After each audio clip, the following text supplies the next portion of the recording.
where's young Talbot? Where is valiant John? Triumphant death, smeared with captivity. Young Talbot's valor makes me smile at thee. When he perceived me shrinking on my knee, his bloody sword he brandished over me, and like a hungry lion did commence rough deeds of rage and stern impatience. But when my angry garden stood alone, tendering my ruin under sail of none, dizzy-eyed fury and great rage of heart suddenly made him from my side to start into the clustering battle of the French, and in that sea of blood my boy did drench his overmounting spirit, and there died my Icarus, my blossom in his pride. Oh, my dear lord, lo, where your son is born.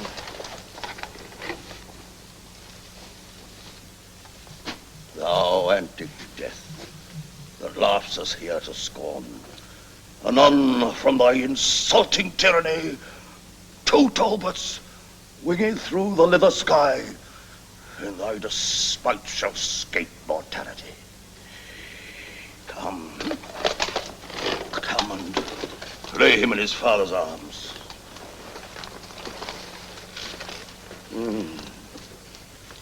My spirit can no longer bear these harms. Poor boy, he smiles.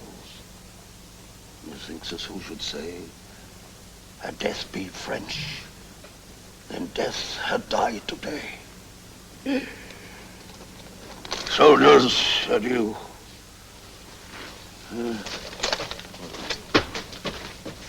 I have what I would have.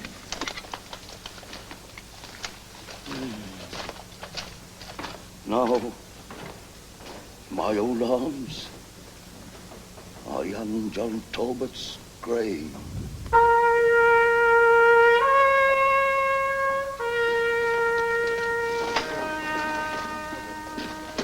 Well fought, my lords. The glorious field is ours. Had York and Somerset brought rescue in, we would have found a bloody day of this. How the young whelp of Talbot's raging woo did flesh his puny sword in Frenchman's blood. Doubtless he would have made a noble knight. My lords, see where he lies, inhersed in the arms of the most bloody nurser of his harms. Hew them to pieces, hack their bones asunder, whose life was England's glory, Gallia's wonder. Oh, no, forbear. For that which we have fled during a life, let us not wrong it dead.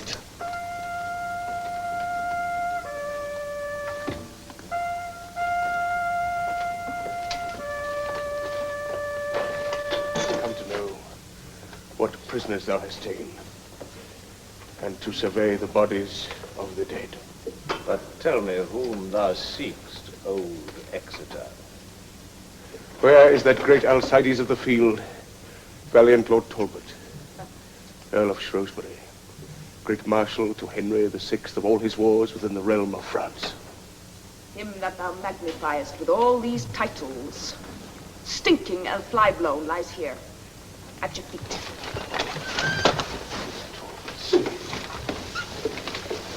Frenchman's only scourge, your kingdom's terror and black nemesis.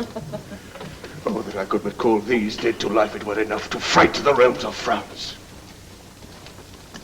Give me their bodies, that I may bear them hence, and give them burial as beseems their worth. For God's sake, let him have them. To keep them here, they would but stink and putrefy the air. So take their bodies hence, do with them what thou wilt. And now to Paris in this conquering vein. All will be ours now, bloody Talbot slain.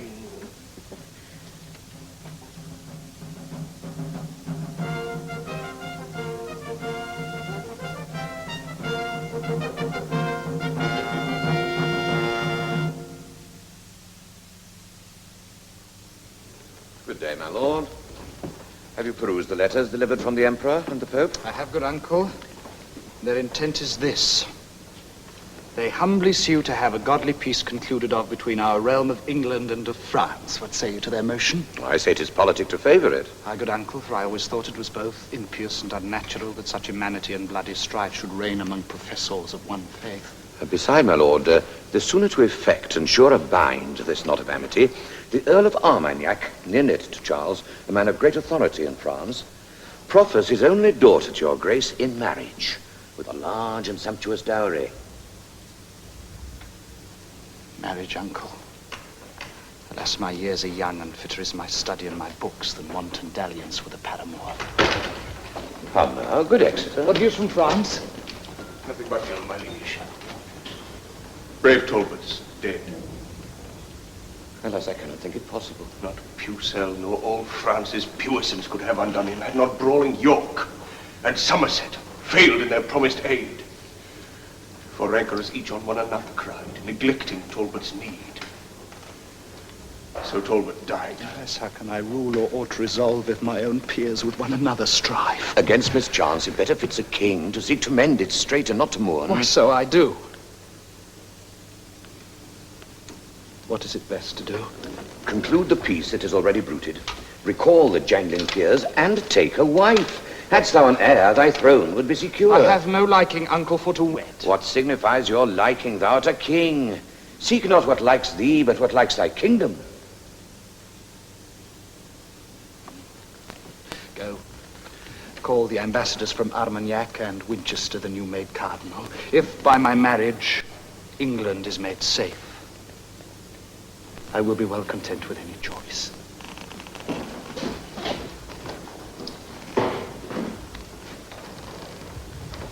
What is my brother Winchester installed and called into a cardinal's degree? Then I perceive that will be verified Henry V did sometime prophesy. If once he come to be a cardinal, he'll make his cap co-equal with the crown.